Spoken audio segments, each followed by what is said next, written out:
Hello everybody, thank you so much for watching Where with Sim again. Hope you guys are all having a great day so far, and in today's video we're going to be going over the tropics and even the storm that is going to likely bring a threat for at least some severe weather.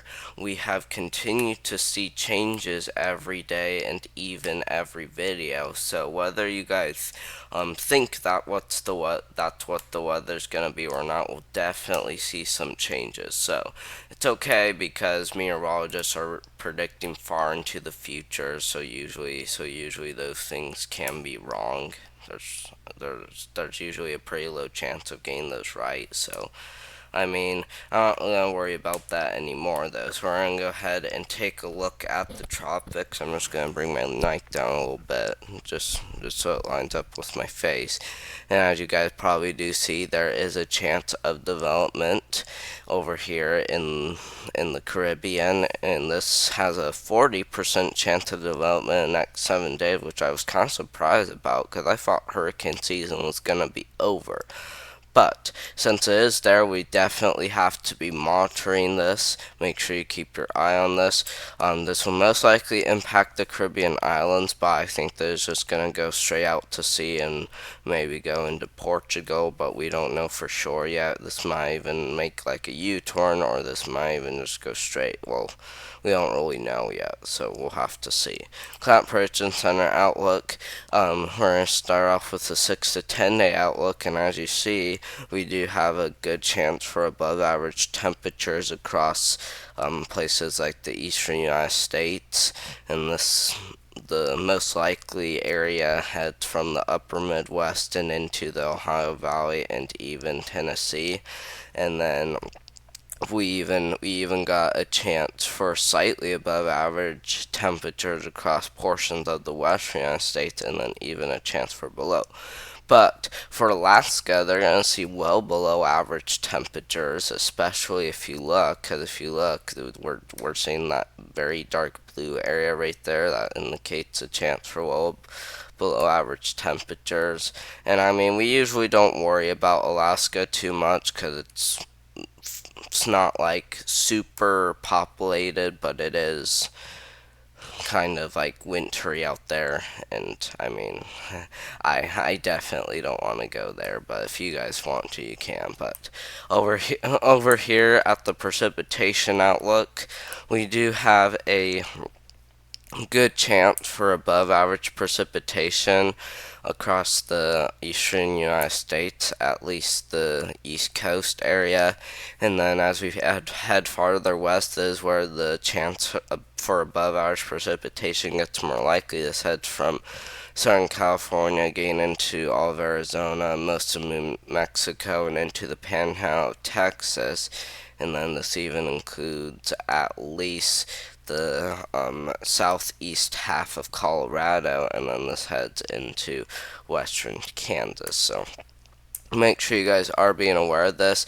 8 to 14 day outlook, above for the eastern United States, below for the western United States, and then on precipitation, above for much of Alaska, above for pretty much the plains, even getting into the western Ohio Valley, or even the western half of the Ohio Valley. Mainly includes Indiana, but does include a little of Ohio, so definitely not the entire Ohio Valley, but definitely some of it. And then this heads all the way down into the southeast, so make sure you guys are being aware of this. Excessive rainfall outlook, we're going to go to day 1, and this is today. We do have a risk for flash flooding across southern Texas, so we haven't seen a slight risk for very long. It's been about a week or two, more like 2 weeks, since we've seen a slight risk for flash flooding. The last slight risk we have seen was during that heavy rain event, and that was about 2 or 3 weeks ago when we saw that occur. So we don't have to like worry about that anymore, but I was just bringing it up because that's that's one of our latest slight risks we had. And as you see, that's across southern Texas for today. So is Sunday into Monday, so make sure you guys in southern Texas are being aware of flash flooding today. This does include Brownsville. This did include Corpus Christi um, yesterday, but then they extended it farther down south. So flash flooding more likely at the very southern tip of Texas than up towards Corpus Christi. Day 2 outlook, we do have a good strip of possibly like 1 to 2 inches of rainfall across these areas. And then as we get to day 2, the shift off east. Day 4, the shifts off east, and this actually does include all of Florida, which is, I don't know. I guess it's kind of satisfying. But day 5 outlook. This does include eastern Florida, and then we even got another one over here out towards California. So yeah. But we look at the radar. I'm going to go ahead and change my radar back to where it was. We're going to go to this one.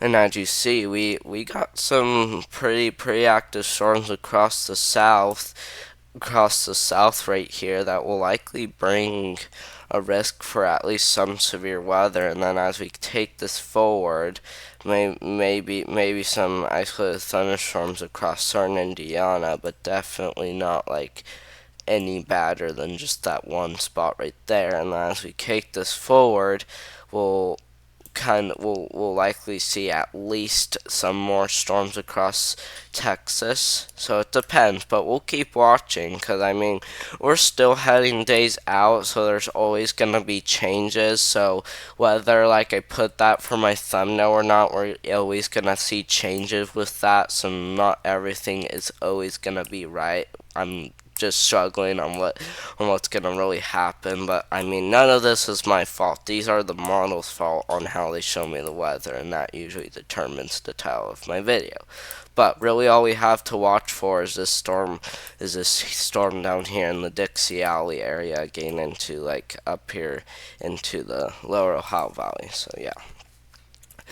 And as we look at the total snowfall, it is anywhere from now to November 25th, and for some reason, the GFS model is showing us some snows across southwest Indiana and even all of southern Indiana. I was like, why is that there? Because if you look at the radar, look, it's not even showing any snow. Look, they just continue to just show rain. I'm like, how? Why would they put that there? I mean, the GFS model is just so weird. Like, I don't know why that's there. Radar doesn't even show it. I mean, I don't know because I can't do anything about this. But guys, we're not gonna see snowfall here, guys. We're not gonna see snowfall here. We didn't even see a risk for heavy snowfall from the Climate Prediction Center or anything like that. So, I mean, that's just gonna be like taken off. Like this isn't gonna be actual snowfall, guys. So I don't know why it's there, but this isn't gonna be real, okay? Because none of the radars even showed it.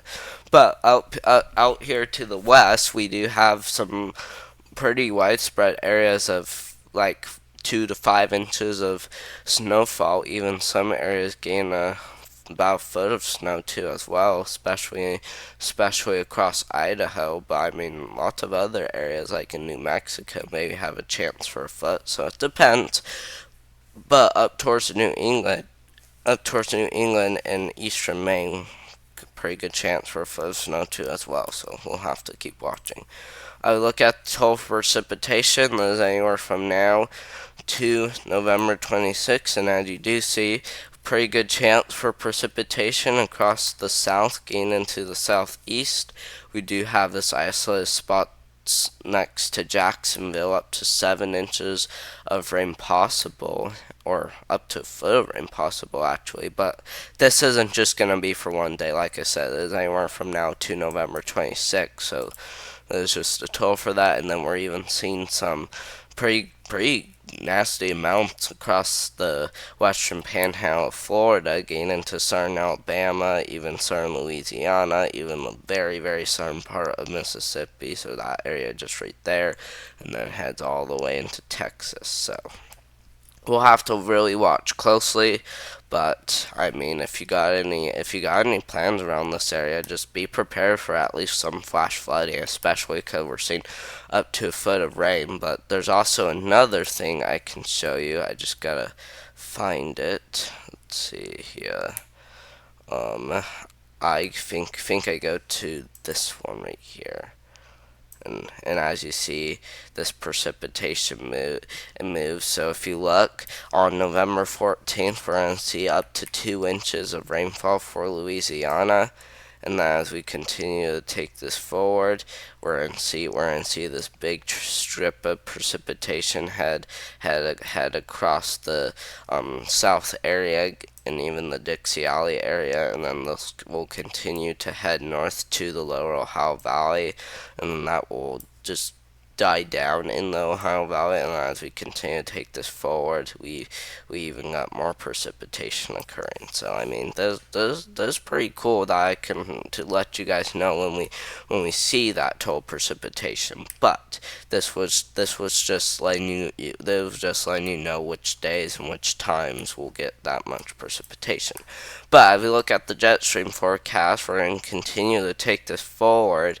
And as you guys do see, nothing really active for a little while. And then as we get into November 22, we got this low pressure system around, maybe bringing a risk for some thunderstorms across this area. We'll continue to take this forward, and nothing really seems to be too active. I mean, it's nothing like super intense or anything like that, but I mean, we don't really seem to see very many low pressure systems occurring. So I mean, the weather may stay calmer, but it depends. But since we did have that risk for heavy rainfall, I actually forgot to show you guys that. But since we did have that risk for heavy rainfall across the eastern United States, we're definitely talking a storm. Same goes for snowfall in the western United States, and same goes for wind in the western United States. So yeah. So thank you guys very much for watching. We'll continue to see changes every day, especially because we're still heading quite a way out. So if you guys are curious on what this weather will be, you guys can let me know in the comments, and I'll do my best guess on what the weather will be like. But I mean, some of the things that I have showed you on my channel are wrong, especially because meteorologists and the models are predicting very far into the future. So you don't always have to expect things to be right at first, or at least when they get shown to you. So we'll have to keep watching for more changes, but I definitely do think we'll see storms for the southern United States, especially on how much I've been seeing that. So thank you guys very much for watching, and I will do one tomorrow.